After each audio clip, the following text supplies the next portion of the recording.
Hello, welcome. Welcome to History 31. My name is Derek Cowell, and I'd like to get your names down so I could get your extra credit for being here. Uh, if the person who has Zoom user on, if you could please text me or unmute yourself and let me know what your name is, I could give you your extra credit points.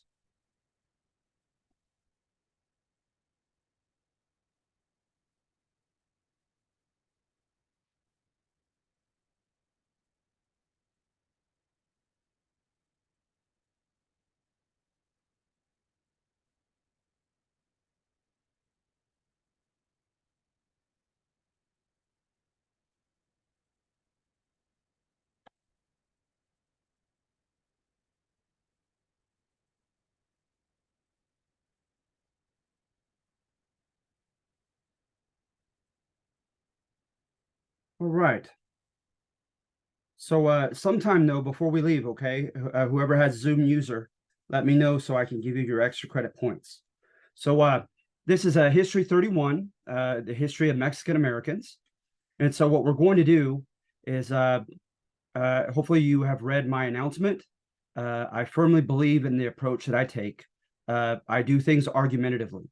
I'm aware of the key historians, the most popular historians of Chicano history. I use and incorporate their arguments quite often, but I'm mixing several sources together as well as primary sources from the time period itself. And so I want you to critically think. I want you to get accustomed to dialogue in history because there is a lot of subjectivity in history. When it comes to causation, that becomes pretty subjective, right? A matter largely of opinion. And so I don't believe that an instructor should ever try to indoctrinate students. So I want you to think for yourselves. So when I have a given thesis, I'm doing so to make you think critically and to analyze and evaluate it, but not to take it at face value, not to take any of them that you read at face value. Now, the facts that I use to support my arguments, yes, that I feel like they are verified. They are, yeah, they're legitimate. But you can select certain facts and conveniently omit others.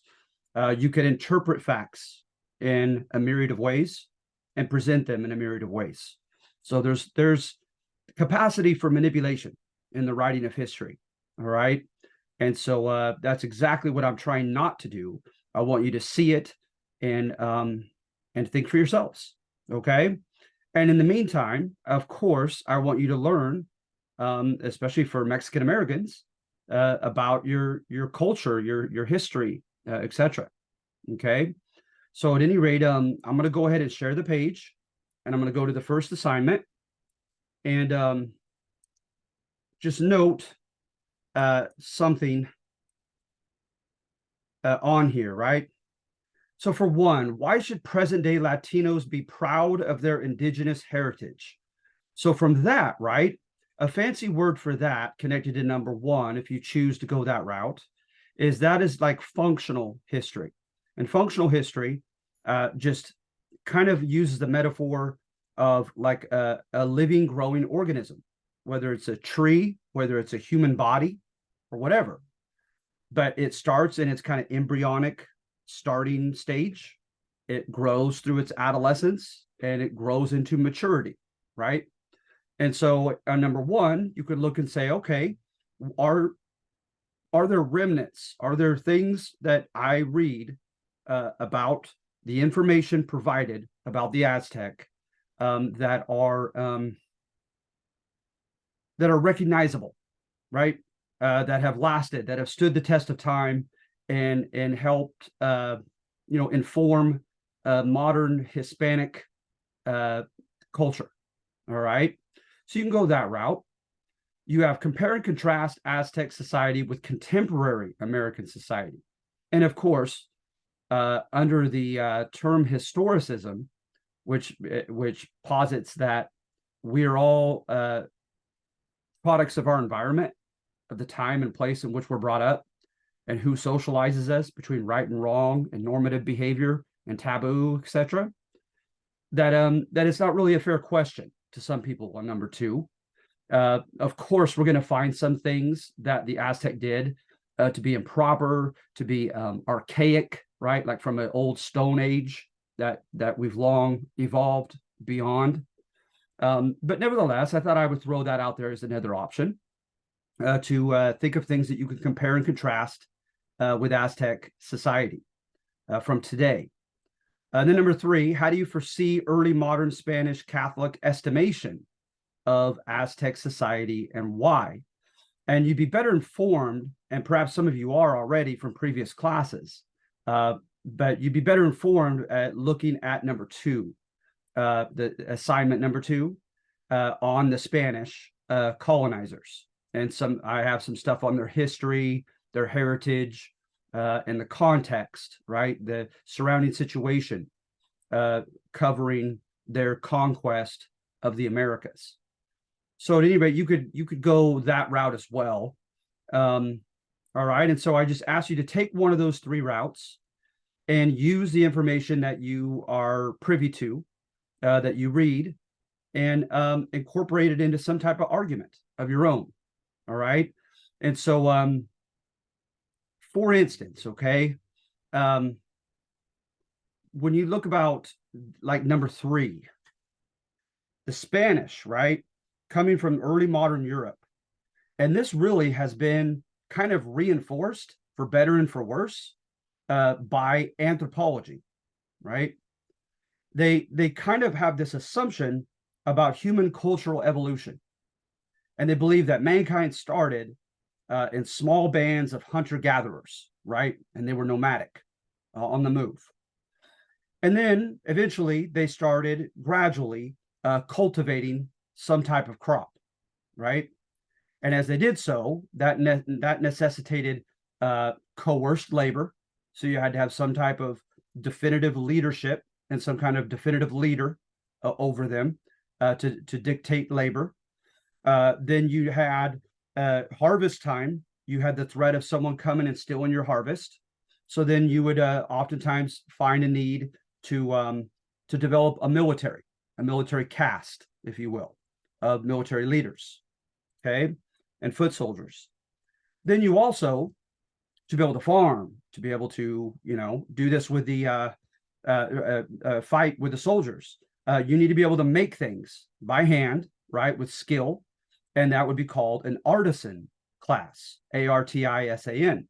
So you needed a group of artisans to develop to create everything from eating accoutrements to tools to weapons, etc. Right? And then also, because of the vagaries of the weather and the vagaries, the need for rain at the right times of the year, you develop a religious elite that devises belief and rituals in different types of fertility gods and other types of gods. And that supposedly man started out polytheistic, believing in multiple gods, etc., right? And they needed to be placated oftentimes by some form of sacrifice or some form of ritual, right? And this seems to be common amongst quote primitive civilizations that are starting to develop. So before you know it, you were able to feed everyone comfortably, right? And so now you have time, kind of like a Maslow's hierarchy of needs, right? That once you got to worry about your basic protection and your basic needs, physical needs being met, and then after that you could go to higher levels of self-realization. So then when you start getting more comfortable, then you could develop an intelligentsia, right? An intellectual class who get involved in the sciences and the arts.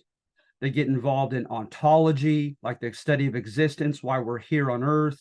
So with philosophy and religion, etc. And they start writing things down and leaving a record of such things. And now they develop a bona fide culture according to this European perspective. So you have to manipulate the environment and farm. You have to develop a complex society of multiple classes of people, and you have to engage in the arts and sciences. They also are going to look for your technological innovation or lack thereof, and then they're going to look at your religion, right?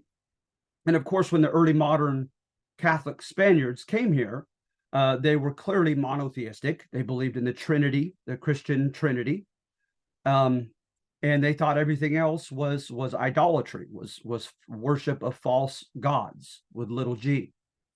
So at any rate, that's all important to remember, to take in mind when you're looking at this stuff. All right, but take a look, because what some of the Spaniards wrote, and I thought this was very, very interesting, for lack of a better adjective, is you had people like Thomas Aquinas, right? Who were called the scholastics in the medieval time period. And what they held is that you did not have to be a Christian. You did not have to have the Holy Spirit living inside of you to be able to come to a great number of truths, right? Especially things that were not directly related to the Bible and related to God. So you could come to truths in mathematics and all the different arts and sciences and so forth. And because they believed, of course, that all mankind, Christian and non-Christian, were made in the image of God, and they were given his intelligence, his logos, his logic. So at any rate, they began to allow themselves to have a higher estimation of the Greeks and the Romans in the classical period.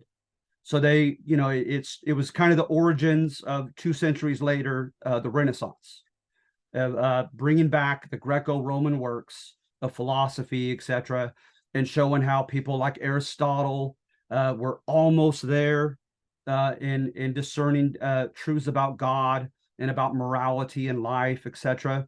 That they were very sharp and just very accurate in a lot of their estimations, philosophically, mathematically, etc.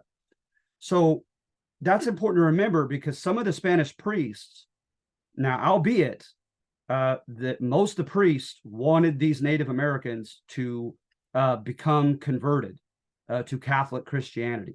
There's no getting around that, okay? But yet, some of them were so impressed with Aztec and other Mesoamerican tribes, their level of civilization, of culture, that they wanted the rest of humanity and posterity, the future, to enjoy it and to learn from them. So at any rate, you have a guy like Sahagún. There was a Spanish priest named Bernardino de Sahagún. And what he did is he discovered some of the ancient codices. Codices were books. I mean, they were outright books. They were bound entities of paper of hundreds of pages, and they had hieroglyphic writings on them, within them. And so what Sahagún did as a Spanish priest is he had noble Aztec boys, young men, teach him the meaning of each hieroglyphic on each page. And he had them learn the Castilian or Spanish language and write out the meaning of each picture in each of the codices. And so that's what they did. And that is the source heavily that I extracted this information from, are from a couple of the most famous Aztec codices translated by the Spaniards and their Native American helpers. Okay. So looking at this, right, you see on number 1, you see their underdog story, right? It's a pretty cool story.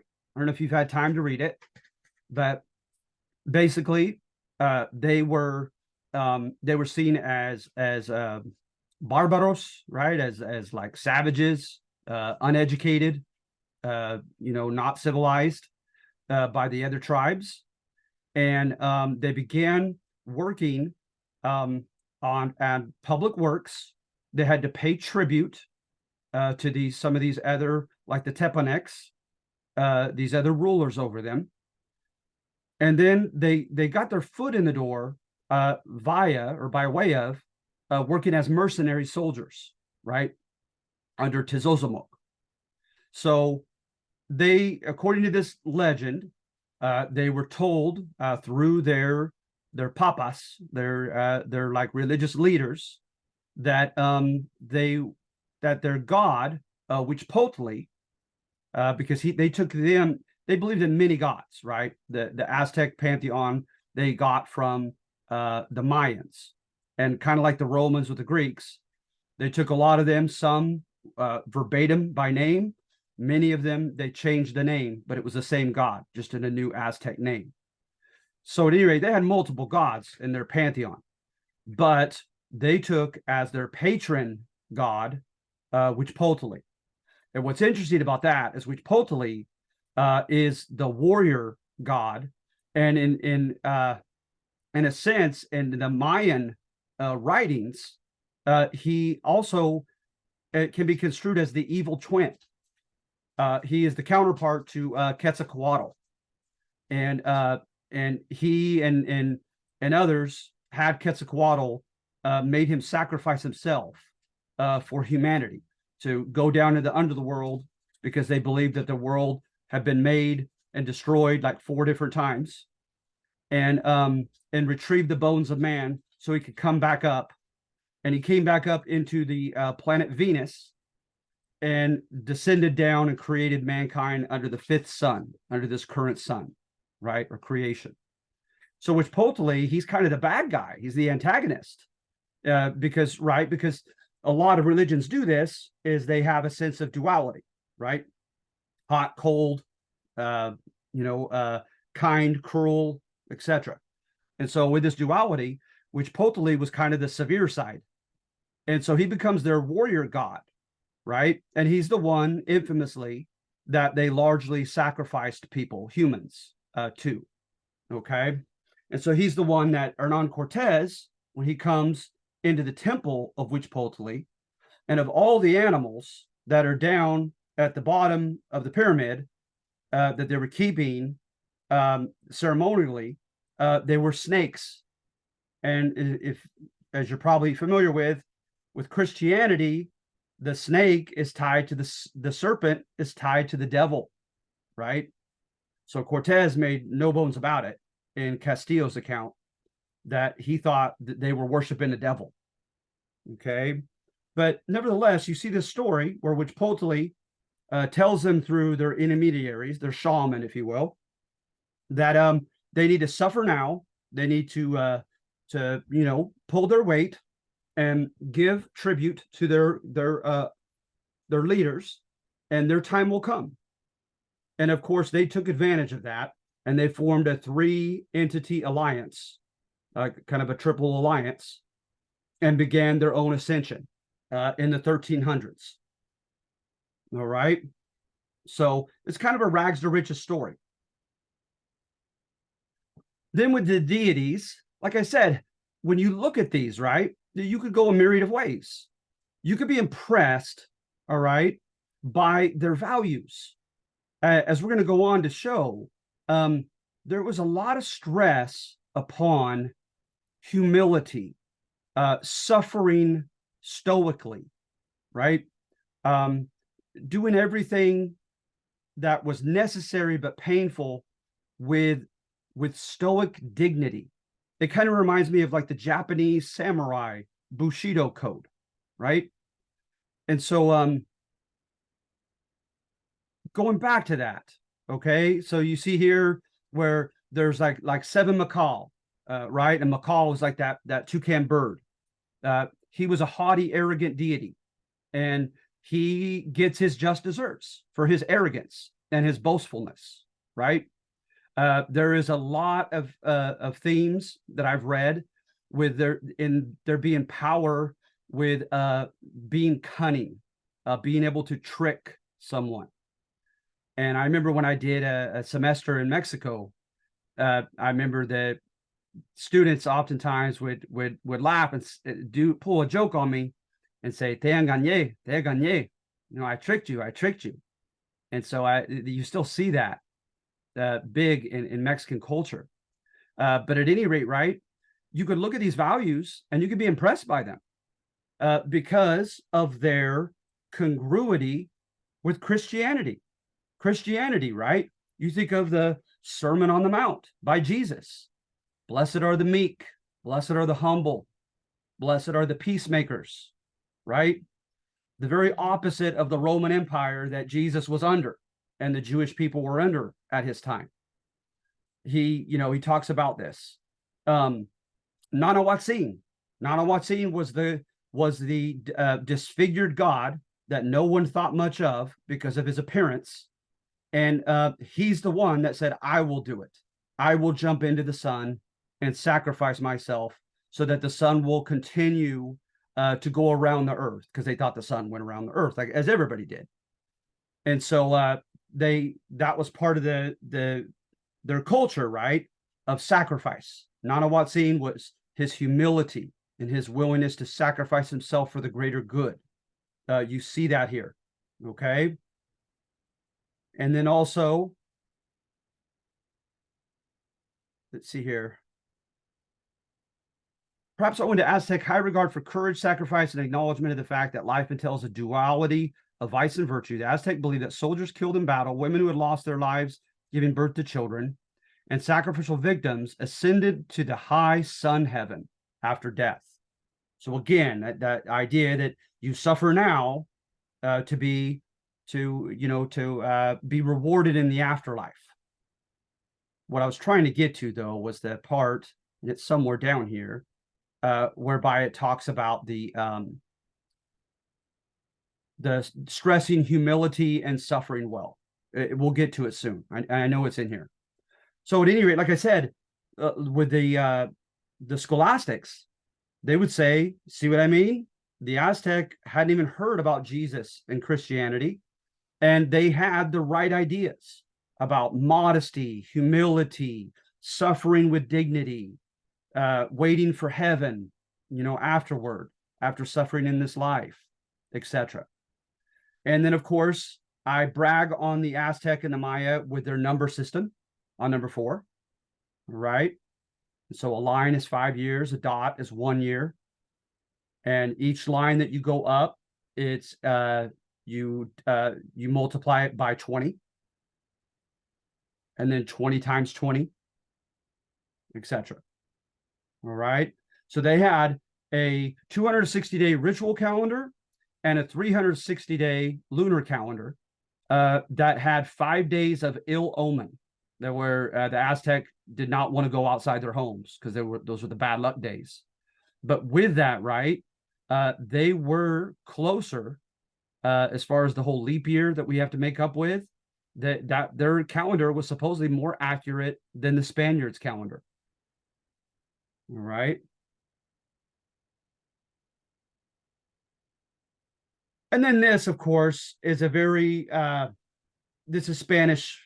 This is the Spanish paternalism that we're talking about here, right? This makes the case that even those who called themselves the ally to the Aztec, like Bernardino de Sahagún, he fought for their rights, protections, their safety, the preservation of their culture, etc., right? But even he, this is his quote, says, right, the blame for this cruel blindness in which the aforementioned children were executed shouldn't be imputed upon the cruelty of the parents, who with many tears pouring and with great pain in their hearts executed this, but to the cruel hatred of our ancient enemy, Satan, who with malignant shrewdness persuaded them to commit such an infernal deed. So you notice, right, is he takes a very paternalistic stance, as many of the friars and the missionaries will do, is that, like they to an extent, they kind of infantilize the Native Americans, treat them like children who need to be taught proper civilization, need to be taught the gospel and proper religion with Christianity, etc. All right. And then I kept it there in Spanish because I thought it was really cool, and you guys could hold me accountable with my translation. So then Aztec morality. Look at this, what he writes. This is Sahagún, the same guy.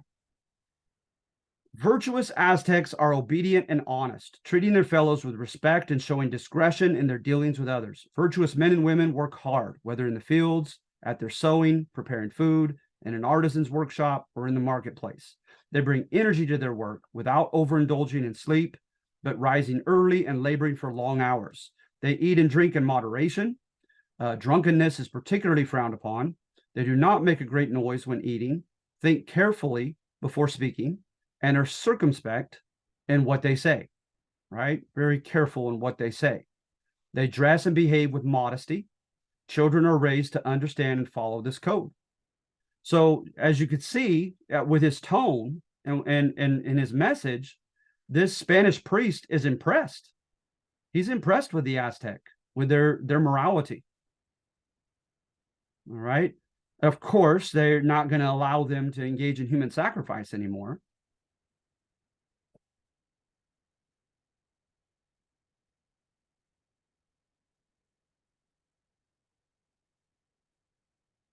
And then this was the part I was trying to get to, like number 3. Number 2 and 3 is just that, blessed are the humble. And like I said, when I think of those, I think of the Beatitudes in Matthew 5 of the Bible.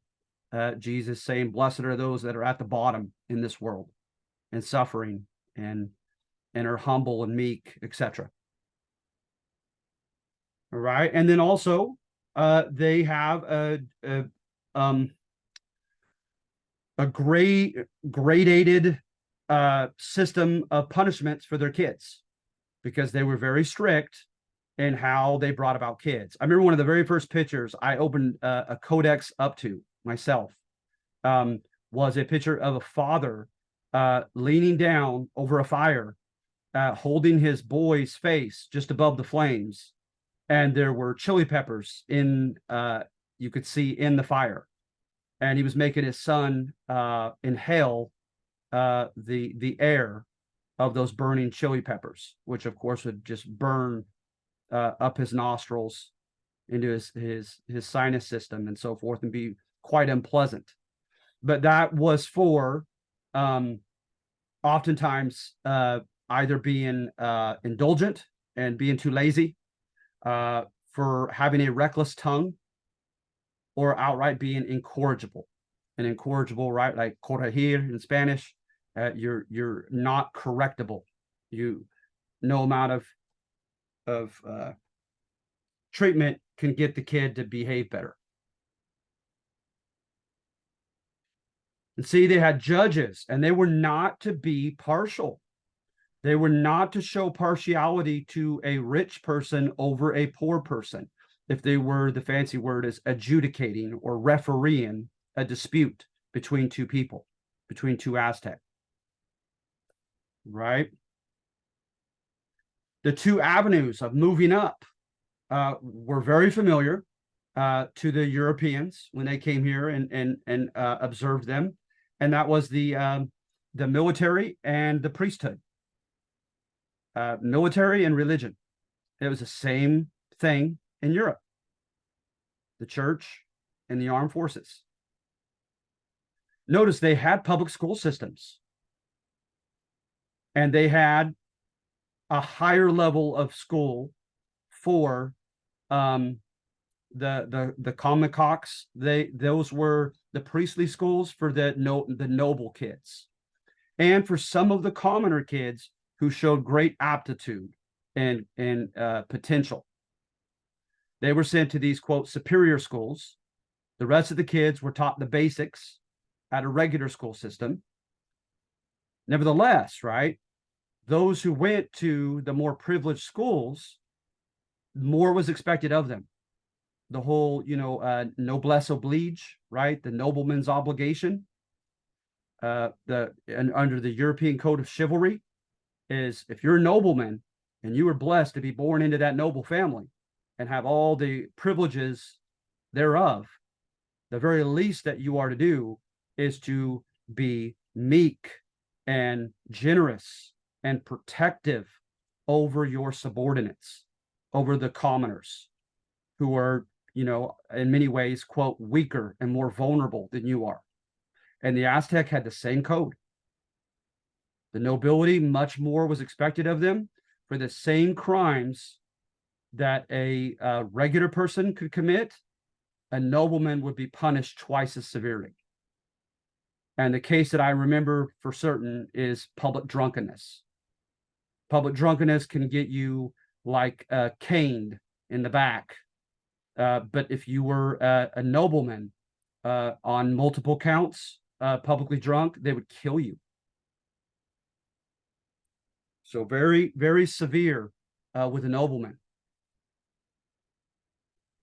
Now, they did have a system that was hierarchical, but guess what? So did the Spanish. So they had lords that were, it all came from the term that the Spanish used from the time of Columbus was cacique for chief.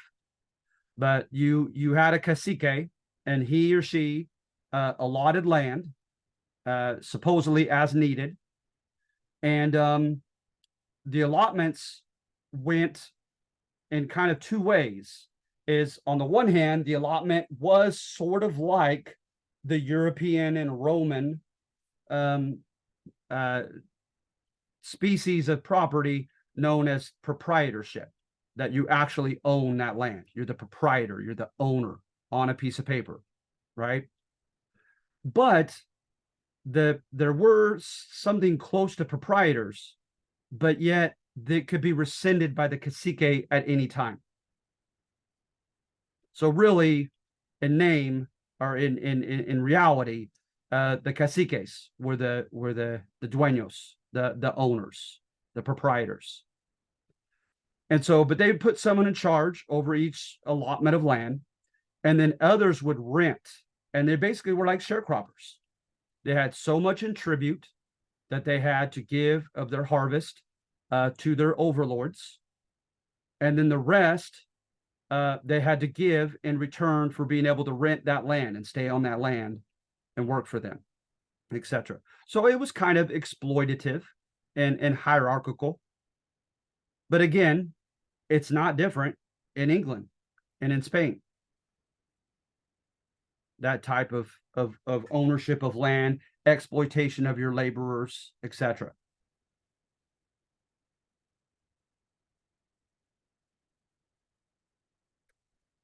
Right. So you see there, over a period of several generations, the ruling dynasty, the royal family, had sufficient relations to be considered almost as a class apart. Others in the noble category included high priests, prominent military officers, and influential government leaders. The Aztec nobility lived as if commoners existed to serve them. So yeah, it was hierarchical for sure.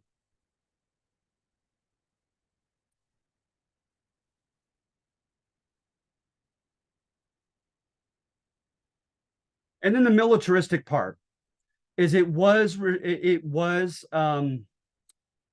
true that the Tlationi, it literally means he who speaks, and that was the name that the Aztec gave to their emperor. And I'm probably butchering it, but each ascending emperor had to immediately engage in combat. He had to send his armed forces to go and capture prisoners of war and have them brought back and sacrificed to Huitzilopochtli to show his credibility in the eyes of everyone, that he was a worthy, chief in charge of the armed forces. Right. So warfare, death in the city, singing, dancing, religious rites and payments, guarding the market, patronage power to a point, continuing with famine or plague, sanitation, and sports. All that fell under the purview of the emperor.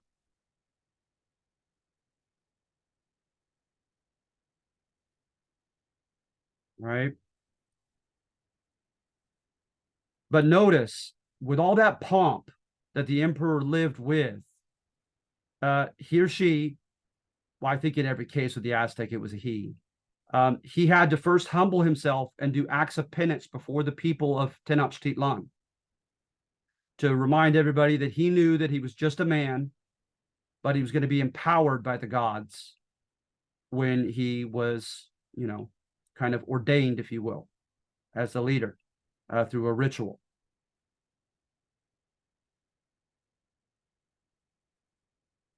They had slavery, but it was nowhere near as pernicious as African slavery that we're going to get into soon. As in so many cases in human history, it was largely debtors and criminals working off their debts.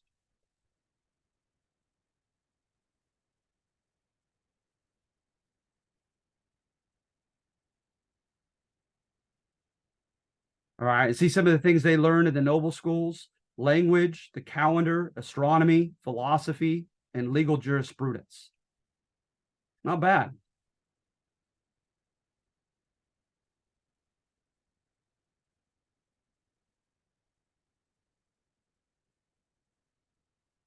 And I've mentioned kind of all that.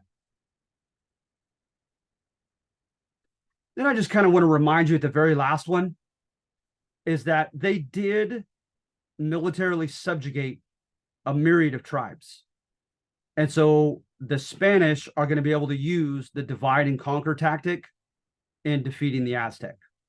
The Tlaxcalans, the Sempaloans, those two tribes alone supposedly afforded tens of thousands of warriors that hated the Aztec, the Mexica, as they were known, where they get the term Mexico. They hated the Mexica, and they gladly sided with these Teules. And Teules means gods, because there is some truth that the European Spaniards were taken to be descendants of Quetzalcoatl because of an incredible, incredible coincidence. There was an actual leader. I can't remember his name, but it was like in the 600s AD. And he was in Tula, which was a very sophisticated capital of the Zapotec or the Miztec. Anyway, one of those. And they had like a library. They had all kinds of impressive stuff in Tula, also known as Toyan. He was a part of a scandal where supposedly he was set up in drunkenness to sleep with his own sister. And then he was banished for doing that. And he contended that after so many bundles, and a bundle was, 52 years? He said in so many bundles, in the year of one reed on the Mayan calendar, he was going to come back. He was going to come back gilded, bearded, white-skinned, and come back for his revenge.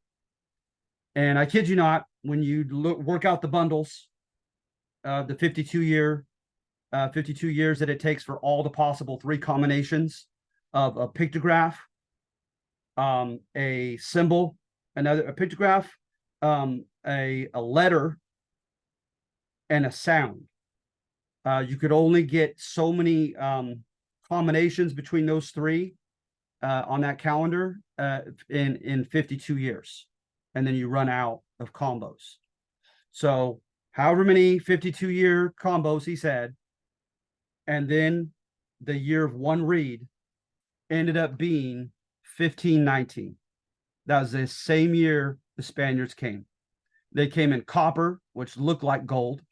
They were bearded, and the indigenous were not. They were light-skinned, and the indigenous were not. And they came from the sea, as the gentleman had contended. So an incredible coincidence there, that sometimes the Spaniards will always try to take advantage of, to give them a psychological edge with the natives.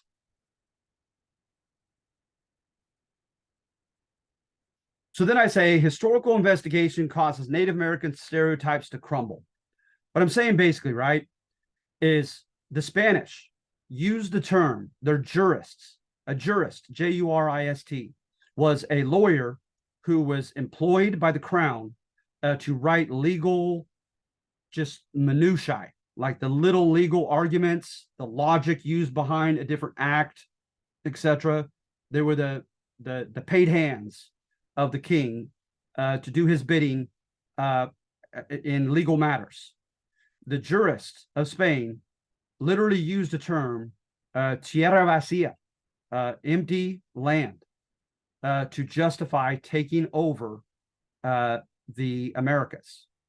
Just remember, Columbus contended, if you read his diary and the diary of his son, he does contend that many islands were heavily populated, but one, he contends that some were virtually uninhabited. Like, for instance, the very first island that he put a cross in and named San Salvador. He said he did it without anybody contestando. No one contested. No one answered his call. No one had any problem with it. He said there was no one there to fight them in it.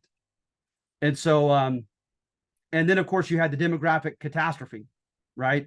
That from 1492 to 1520, a large proportion of the indigenous people in the Caribbean died. And it was disease, it was overwork and exhaustion, it was not reproducing. It was lots of things combined. And so it's known as the demographic catastrophe after Columbus. And so then the Spanish were like, hey, a lot of these islands are virtually empty. Let's take them. There's no one contesting it. So at any rate, they used that term, empty land. And also Las Casas, even the guy who was wanting to really make a claim for the Native Americans that they ought to be protected and secured rights, he called them, as you see here, ovejas mansas, right? Meek sheep. He called the Aztec meek sheep. But the indigenous everywhere. Okay. And so with that, though, came this condescending notion that we need to teach them civilization. So whether you were saying that they weren't there, or whether you were saying that they were childlike and they needed our tutelage to teach them the proper ways of civilization, or thirdly, whether you were saying that they were diabolical savages. And that, of course, was argued by a guy named Sepúlveda before the crown in Spain. And a conquistador who came here known as Oviedo contended that they were savages and that they ought to declare holy war on these savage Native Americans and get the blessings of the Catholic Church to fight and kill them. But going back to the first claim that it was empty land and that they were like childlike and didn't need to be taught civilization. I'm saying on this one, historical investigation shows that that's simply not true. So first of all, according to historian James Wilson, he contends under Thornton's estimate has stood the test of time, that the Americas likely hosted between 75 and 100 million inhabitants, while all of Europe was comprised of only 70 million. So much for the empty land, right?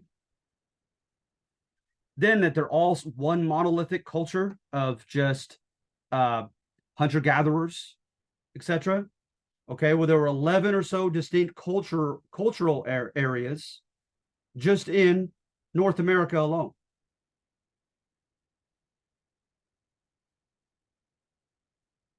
And tons of variation.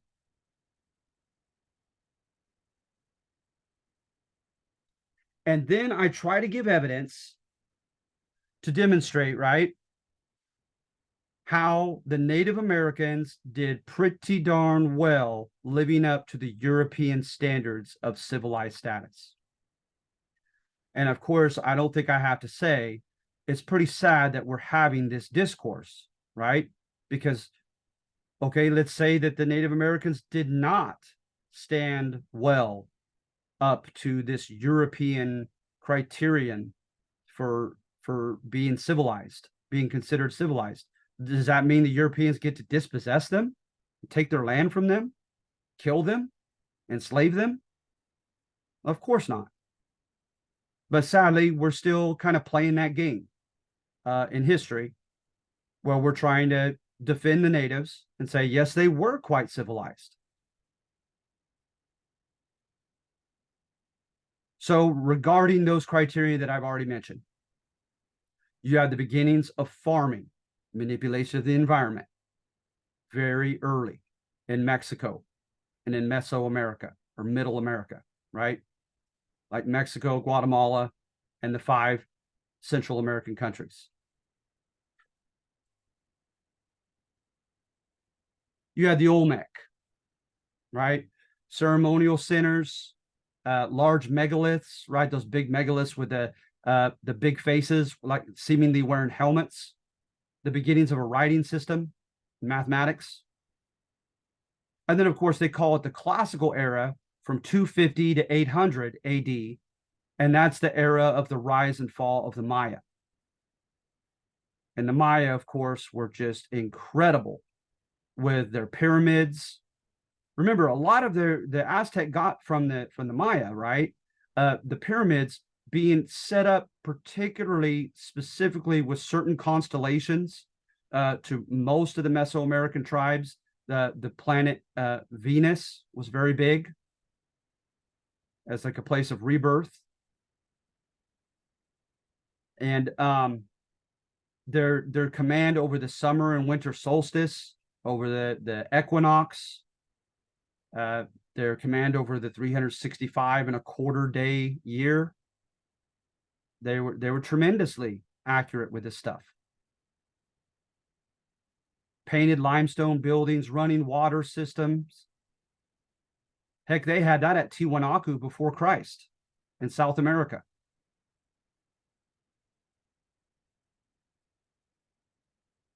And then when you get into the US, it ironically is first seen, and this might change though, by the way, you guys, but ironically, the common narrative has been it's first ironically in the arid Southwest, Arizona, New Mexico, Colorado, Utah, Nevada, the Four Corners. So you look up Snaketown, look up Casa Grande, look up Chaco Canyon, look up Pueblo Bonito.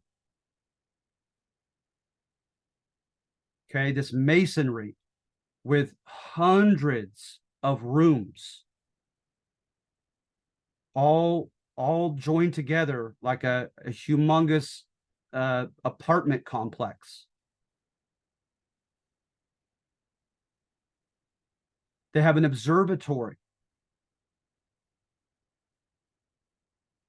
with instruments to measure things with the stars and the moon, etc.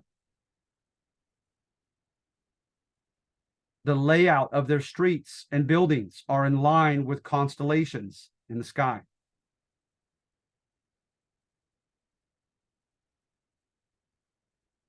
They engaged in far-flung trade. They had, in New Mexico, they had mother of pearl stone from the Gulf of Mexico. They had copper all the way from Manitoba, Canada. So tremendous reach and trade.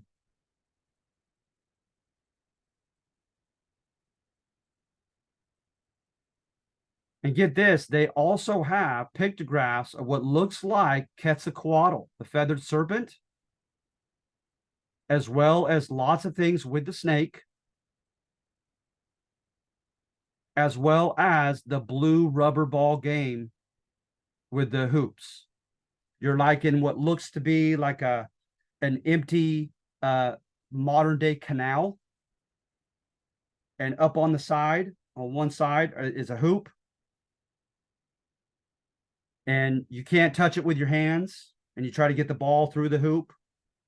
And yes, evidently it is true that sometimes at the end of the game, a couple people might be sacrificed. So how do they have all of that from Mesoamerica? Some people believe that Mesoamericans literally migrated up there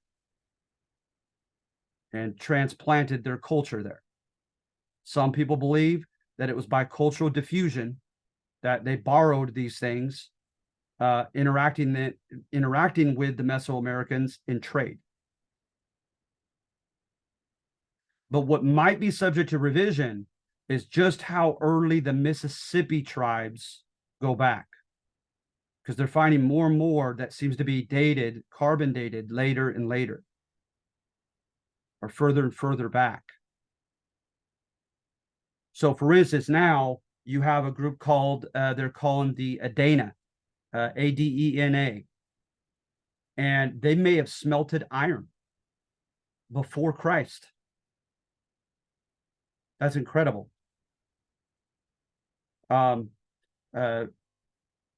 Large complex societies, farming, these ornately buried leaders with lots of jewelry and fine things, all up and down the Mississippi Valley, Mississippi River. And the one that's so famous is Cahokia by St. Louis. But Cahokia wasn't until, gosh, 800s to 1200s AD. So it went back a lot further than Cahokia. And of course, the three sisters, corn, beans, and squash, and how they supplement one another, being cultivated together. So I'm saying, right, upon closer scrutiny, those justifications made by the early modern European colonizers, they don't hold water. They don't stand up. The Americas were densely populated by people who were pretty effectively engaging in cultural practices, innovations that should have impressed the Europeans. All right, so you go your own route on this one, okay? Now what I'm going to do, and by all means, you guys, I'm okay with someone unmuting and asking me a question. I'm perfectly fine with that. So number one, I feel like my thesis is a little bit nebulous. It's just that when I read Howard Zinn, and I read these other conflict historians, remember, conflict history, let's do a couple of those types of history. Court history, C-O-U-R-T, is like when an emperor or a king or queen asked his or her court scribe to write a history of him or her and his or her kingdom. What's that person going to do? That person, if he wants to save his head, he's going to praise that leader. He's going to justify everything that the leader did. He's going to attribute all great things to the doing of the leader, etc., etc. So likewise, there is such a thing as American court history. Praises our leaders. George Washington, heroic. Abe Lincoln, heroic, etc. Well, likewise, you could have Spanish court history. And in that, it would contend that the Spanish brought, I think of people like I said, Sepulveda, Oviedo, another guy named Castillo, and they wrote about how backward and savage these natives were, and how they were going to bring Christianity, its proper civilization, to these backward people. And of course, the Spaniards are heroic. Their fighting and killing was heroic, not only justified, etc., etc. All right. Then you have, especially by the 1960s, during the civil rights movement, you have a change in history writing, and they go against the old established elite, right? Those who first effectively settled certain countries and made those countries in their own likeness and put their own demographic in charge, right?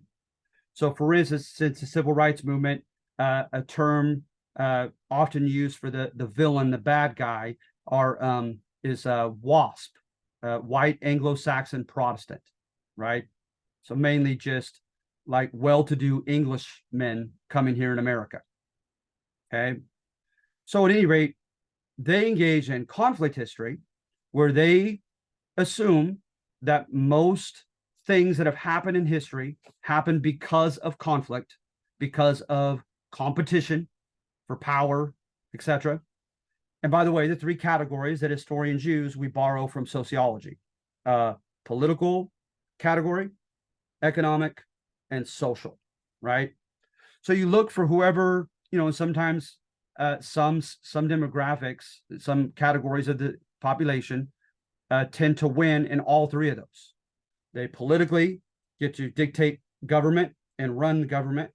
They economically hold the means of production and most of the wealth in the country. And they socially get to dictate culture and what people believe and how they think of this or that and how they're supposed to behave and all that, right? So going back to this, conflict history as opposite to court history is it makes villains of those who won, right? It wants to elicit your sympathy for those who lost politically, economically, and socially, right? And that's what you get with historians like Howard Zinn. So I'm reading Zinn, and he's interchangeably mentioning English and Spanish, and then he mentions the French and the Dutch. And he's acting like they are one monolithic entity, that they're all white European men. They're all coming from the same burgeoning capitalist economic system and from the same royal kings and queens, from the same, leaving the same feudal system behind. And they're coming with their same white European, ethnocentrism, putting their ethnicity, their worldview, their culture as the center of the universe and using it alone and looking at everyone else and judging everyone else. And I'm saying that it's messier than that, that the Spanish have a very uniquely pluralistic past. So I say, for one, you have, it's just take your pick here. You have at first, supposedly, the Celtic people. The Greeks called those in Spain Iberians, and the name has kind of since held on, and it's known as the Iberian Peninsula still. So the Greeks called them, the natives, Iberians, but then it didn't take long for the Celtic people to come in and intermarry with them, fight with them, have children with them, mix their cultures and ways with them, etc. So by the time of the Celtic people, you have farming, you have smelting of iron and weaponry and tools, etc. And of course, some people contend that the Celtic people were the ones responsible for that, not the Iberians. Okay, but I think it's a little shady gray.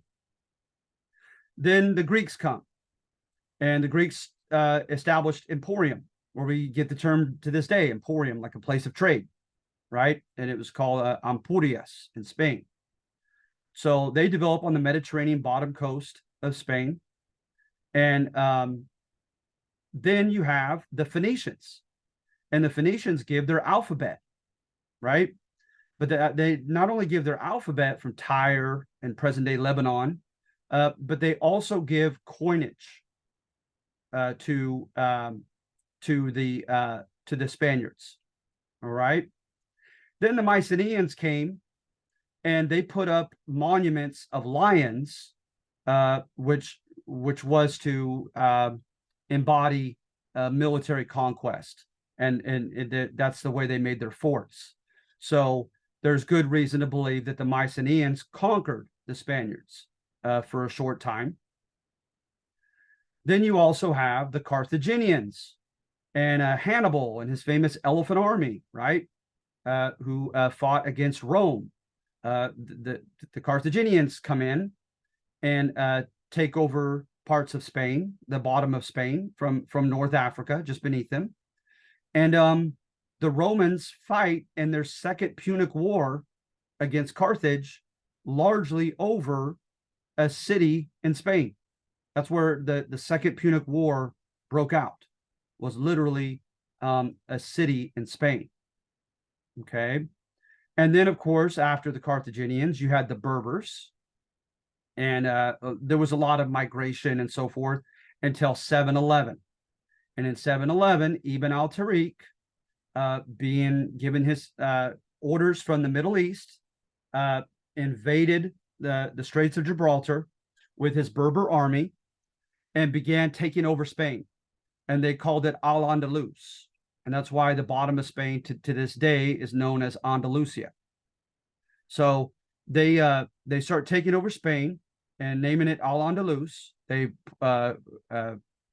focus their leadership at Cordoba.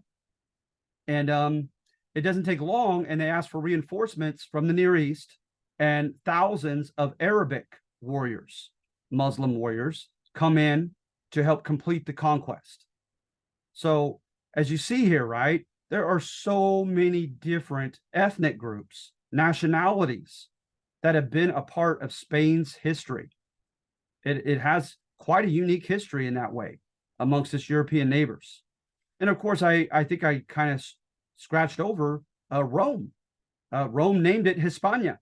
That's where we get the term Hispanic, was the Roman name for Spain when they conquered it. And ironically, right, they put the native Spaniards to work on latifundias, on their plantations. They made them pay in tribute, and they made them do public works and working in the mines to extract silver and gold for the Romans in their own land. And I find that ironic, right? Because they're going to do that to the Native Americans, right? In the 15 and 1600s later on. So at any rate, let's see here.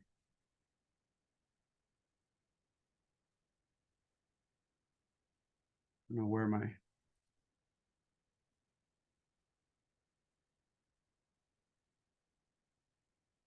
So you see, the cosmopolitan past gave Spaniards plenty of styles of governing and cultures from which to choose. Right?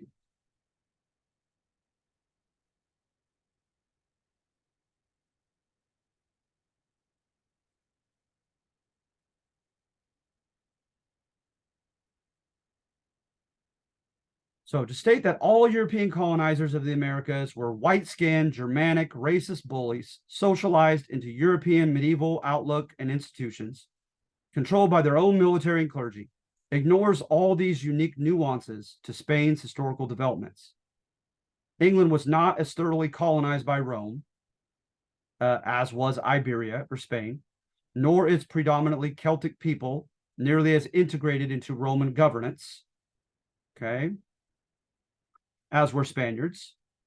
Cities, citadels, trade goods, technology, etc., bearing the stamp of Greeks, Phoenicians, North Africans, and Romans tend to be scarce.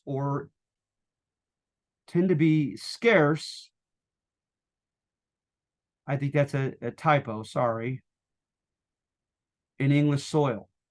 The Angles and Saxons, who took England over when Rome imploded, did not have kings like the Visigoths in Spain, who assimilated more things to Roman than adhering to their own Germanic ways.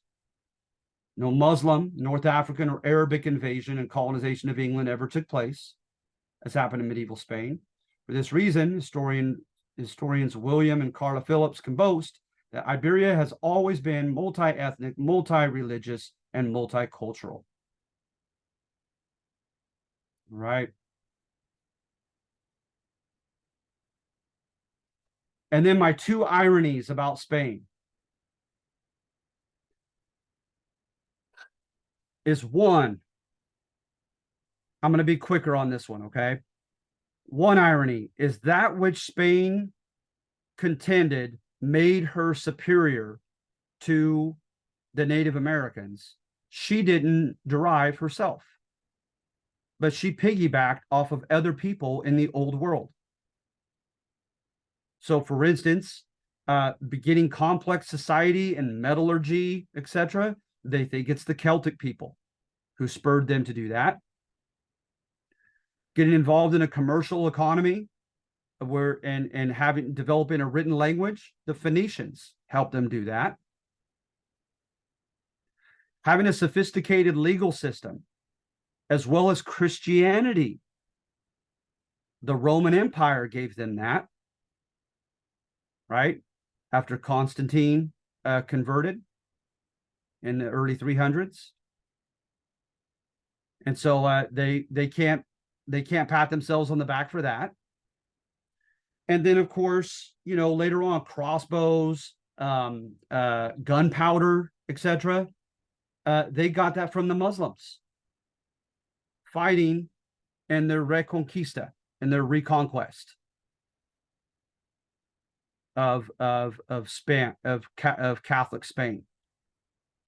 And I think I saved that. I must have saved that until the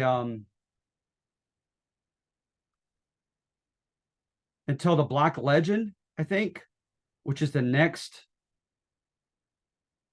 assignment. Okay. No, it is this one. I'm sorry. It is this one. So at any rate, that's the first irony, right? Is that which the Spanish contend made them superior, they didn't invent themselves, but they got from others.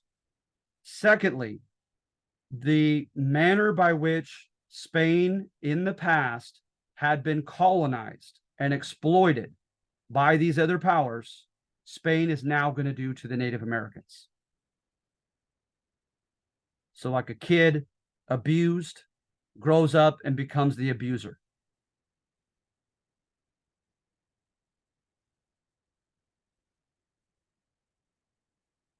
So a lot of men come without wives.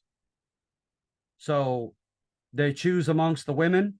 Sometimes the women didn't have much of a choice in return.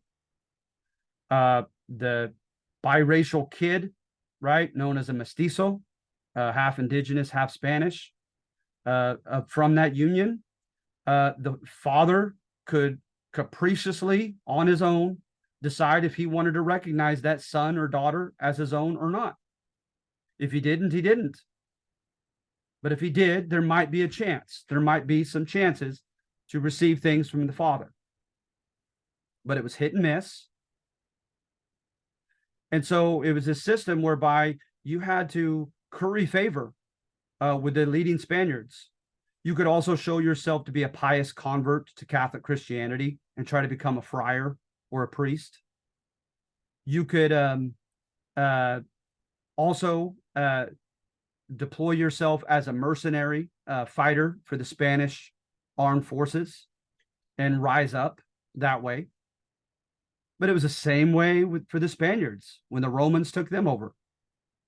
And then a lot of them, right, had to pay tribute to their Spaniard. And they had something known as the encomienda system. And the encomienda system, the winner, you either were a conqueror, conquistador, or you were an adelantado, like someone who went adelante, who went forward and claimed new land. And either way, you would be granted the forced labor of the people in that region that you conquered or that you discovered that was pagan. And they owed you that work through the encomienda system. They also, when the encomienda system didn't work, when they were able to get around that for various reasons, you had the government's form of encomienda, which was called the repartimiento. And under the repartimiento, twice a year, your village would be approached by the hated corregidores, right? And the corregidores would say the number of men they needed to build a church, a road, or go fight and put down a rebellion or whatever the public work might be. And they had no choice behind it. It was known as the repartimiento. So how ironic, right? Both those things. The Spanish end up doing what had been done to them. All right. And then number 3, the Spaniards carried the holy war ethos across the Atlantic. This one is challenged and debated to this day. Some very well-respected historians believe what I wrote, and some very well-respected historians don't buy it. All right. So by all means, feel free to disagree. Because for one, there was no monolithic, continual holy war against the Muslims of Al-Andalus, Spain, between 711 and 1492. You're not going to carry on a war for 760 something years, right? You're going to have times of peace, accommodation, compromise, even apostasy, whereby some Spaniards became Mozarabs. They became ethnically Spanish, but they converted to Islam. And they could rise up the bureaucratic system much better as Muslims. And they didn't have to pay their non-Muslim tax, and didn't have to do the Muslims' form of repartimiento, where you had to do public works twice a year. So some Spaniards did that. There were other times where Spaniards would fight Spaniards, and both sides would try to employ Muslim allies against those Spaniards because of greed and ambition between some of these leaders of Navarre, Leon, Castile, right? What is it? The other one that starts with a C, over by Barcelona. I can't recall right now. Anyway, nevertheless, things heated up in certain moments for sure. So, for instance, the 1090s through the 1160s, for like 70 years, from about 1090 AD to about 1160 AD, there were multiple Spanish kings in these little provinces that rose up against the Muslim caliph or leader at Cordoba, and fought and won some battles and began taking back some territory down below the Ebro River and moving down into central Spain. And so you had two Alfredos, three. You had Alfredo the First, Alfredo the Sixth, Alfredo the Seventh. You had also, oh goodness. You also had two popes that were given their blessings to this right in a row. One was Pope Pascal II, and the next one was Pope Gelasius II, who were granting indulgences, or like with the sacrament of reconciliation, granting you forgiveness of your sins to go fight these Muslims there in Spain. So literally kind of turned it into a holy war.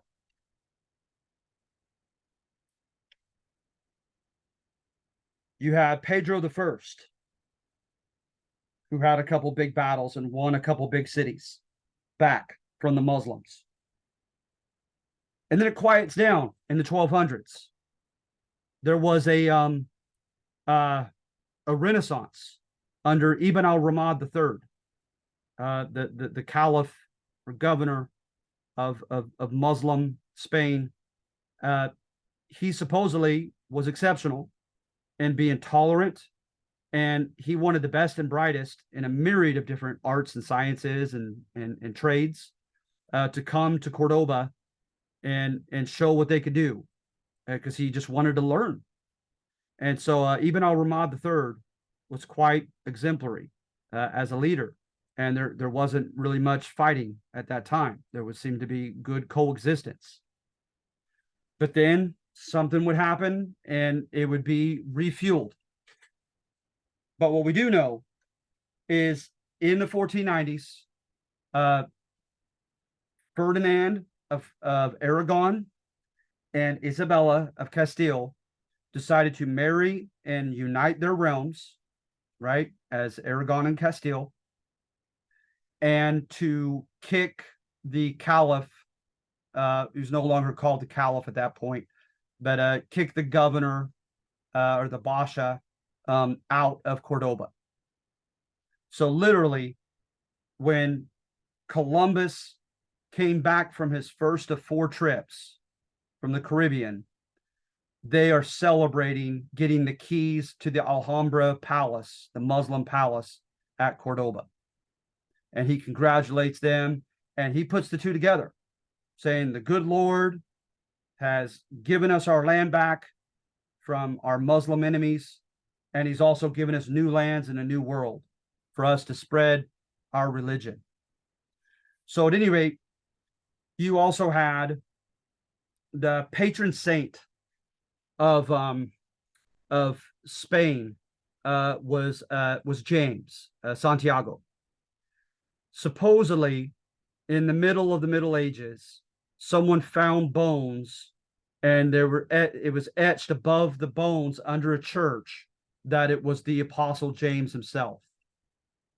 Well, the Spaniards believed it, and they began in mass going on pilgrimages to Compostela, was the name of the town, to find and come and see the body of the Apostle James there at Compostela. And so it didn't take long that when they began fighting, they would say, Santiago con nosotros, right? James with us, as they would go into battle. May James be our patron saint in fighting the holy war against the infidel, right? Well, according to Castillo, according to Oviedo, and others who were chroniclers, Spaniards who chronicled what happened, of course, it's their side, their story. But they all contend that the cavalrymen, when they would go on an attack on their horses, they would say Santiago con nosotros. So the same thing they would say going into battle against the Muslims back in Spain. They were using the same terms going into battle against the Aztec and the other Native Americans here. And then in addition to that is the pattern of conquistadores.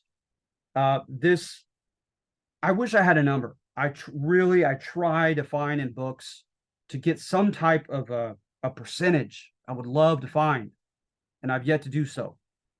But supposedly, well over 50% of the conquistadors who came here and conquered, right, and fought, and oftentimes used religious rhetoric as they fought, many of them were second sons of hidalgos. Okay, and to a lot of historians, that makes perfect sense. An hidalgo is the lowest form of nobility that is earned. And more times than any other occasion, it's earned on the battlefield. So you were a commoner before that battle, and you fought so well, you're entitled to be a lower noble hidalgo. So they were kind of like self-made men, right? They were kind of like parvenus, like Beverly Hillbillies, right? People that are kind of newly somewhat rich and had been poor most of their life and just suddenly came into this wealth. Well, these dads do that, right? And what do you know? The primogenitor was still pretty strong in Spain. It was called the mayorazgo, which makes sense. El hijo mayor, the oldest son, gets everything of dads. So the second and third and fourth sons, they see the eldest get everything of dads. They've seen their whole family improve their lot materially because of their dad's bravery and courage in battle, and probably heard their dad boasting about his exploits at home, etc. And now they want to follow dad's footsteps and also become hidalgos. And Hernando Cortez, arguably the most famous or infamous conquistador, he too was a younger son of an hidalgo back in Spain.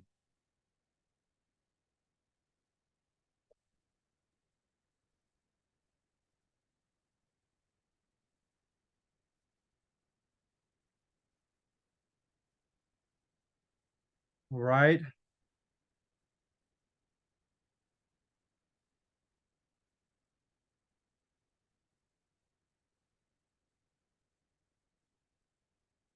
So yeah, that's everything, guys. I'm sorry it took so long, but if I'm going to do it once a week, you have an assignment every 5 days. So I may not have to do it every time, but certainly sometimes I'm going to have to do 2 assignments on one Zoom.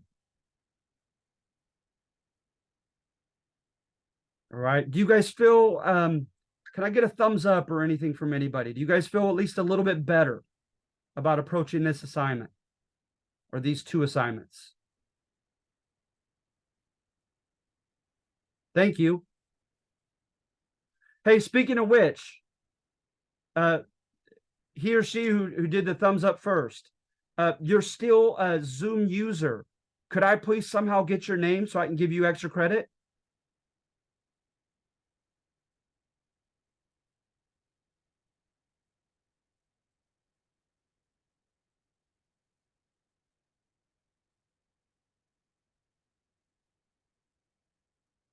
All right. Well, hopefully you've benefited from listening to this and it'll help you do well on your assignment. But yeah, I can't, if I don't know your name, I can't give you the 5 points. If you're bashful, I understand.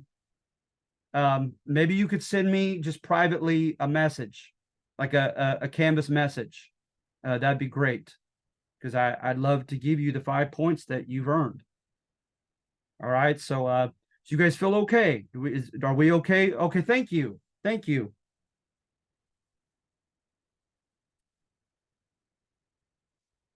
Appreciate that. All right. So you guys feel okay? Can I let you go and we could wait till next Monday and we'll deal with the third and fourth? Yes. Come on. E. I had a question. Like in the assignment, it says we have to write it down, our answer, and I wanted to confirm, like, are we allowed to type it or do we just have to write it? Oh no, I'm assuming, I'm sorry if I didn't say that. I'm assuming that you are gonna type it and like on like Microsoft Word or something like that, and then submit it to me digitally.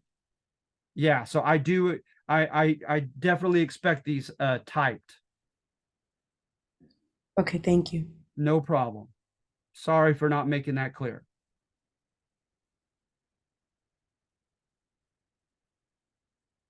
Right. And just, all I would say is I don't give a a length requirement because it just seems arbitrary to me. But at the same time, if it is less than this paragraph, just make sure, go back over it and make sure that you're making every point you want to make. You know what I mean? Because oftentimes, for what I'm expecting, as far as, tell me exactly what the thesis was, give me 1 or 2 examples of how I supported that thesis.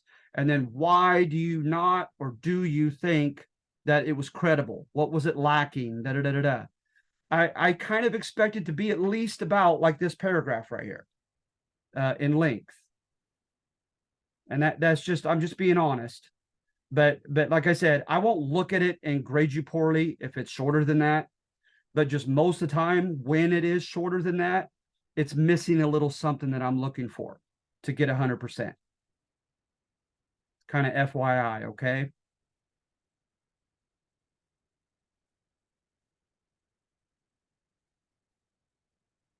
All right. So, are there any other questions before I let you guys go for the week? It's nice to meet you guys, by the way. Sorry, I just jumped right into the material. I'm a history nerd. I love this stuff. I just jump right in the material and don't even really get to know you yet.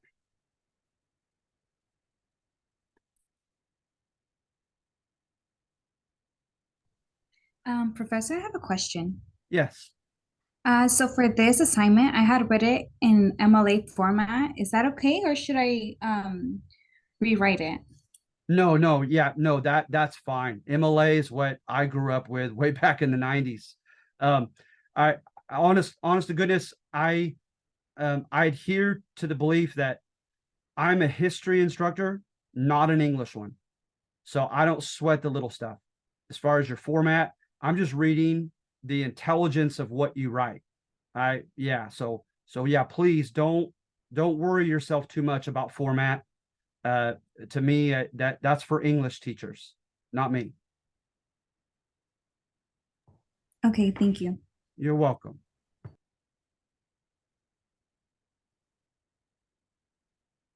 All right. So I hope my you had time to look at number 1 on my 17A class section on it being so difficult to find out what really happened in ancient Native America, and then looked at my sample response. If you had a chance to do that, I hope that helped some.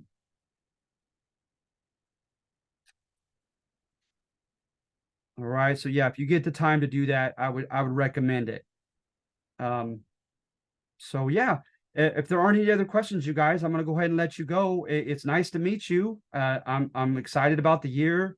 I don't get to teach this class very often, and so it's a challenge that I embrace happily.